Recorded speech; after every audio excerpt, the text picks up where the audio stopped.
The Ants and the Grasshopper. One bright day in the late autumn, a family of ants were bustling about in the warm sunshine, drying out the grain they had stored up during the summer, when a starving grasshopper, his fiddle under his arm, came up and humbly begged for a bite to eat. "What?" cried the ant in surprise. "Haven't you stored anything away for the winter? What in the world were you doing all that summer?"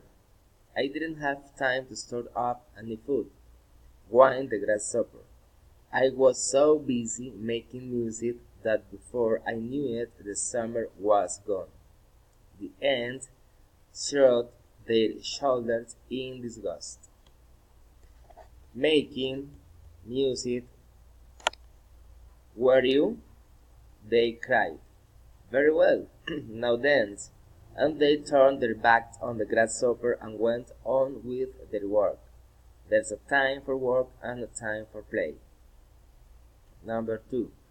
The Lion and the Mouse.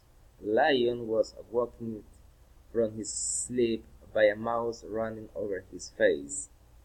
Rising up angrily, he caught him and was about to kill him, when the mouse begged him, saying, "If you would only spare me my life, I would be sure to repay with kindness." The lion was tickled at the idea of the mouse being able to help him, that laughed and let him go. Shortly after this the lion was caught by a hunter, who bound him with rope to a tree.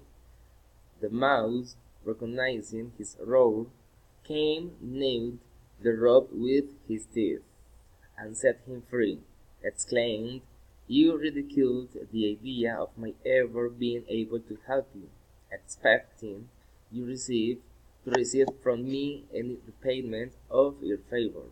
Now you know that it is possible for even a mouse to help a lion. No act of kindness, however small, is ever wasted." Number 3. The Fox and the Crow. A fox once saw a crow fly off with a piece of cheese in its beak and settle on a branch of a tree. "That's for me, as I am a fox," said Master Rainier, and he walked up to the foot of the tree. "Good day, Mr. Crow," he cried. "How well you are looking today! How glossy your feathers, how bright your eye! I feel sure your voice must surpass that of other birds, just as your figure does. Let me hear but one song from you, that I may greet you as the Queen of Birds." The crow lifted up her head and began to caw her best, but the moment she opened her mouth the piece of cheese fell to the ground, only to be snapped up by Master Fox. "That will do," said he. "That was all I wanted. In exchange for your cheese I will give you a piece of advice for the future. Do not trust flatterers."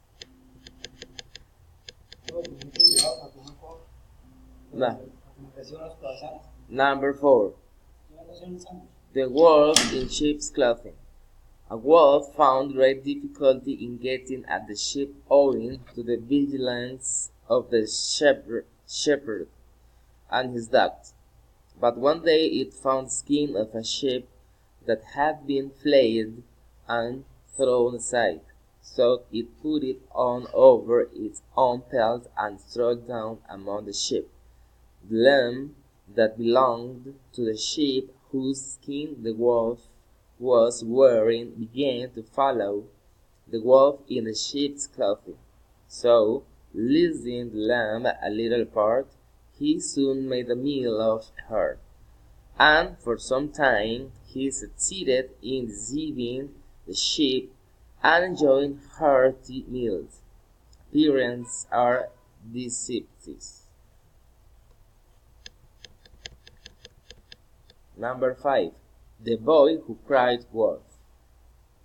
A shepherd boy who watched a flock of sheep near the village brought out the villagers 3 or 4 times by crying out, "Wolf, wolf," and when his neighbors came to help him, laughed at them for their pains.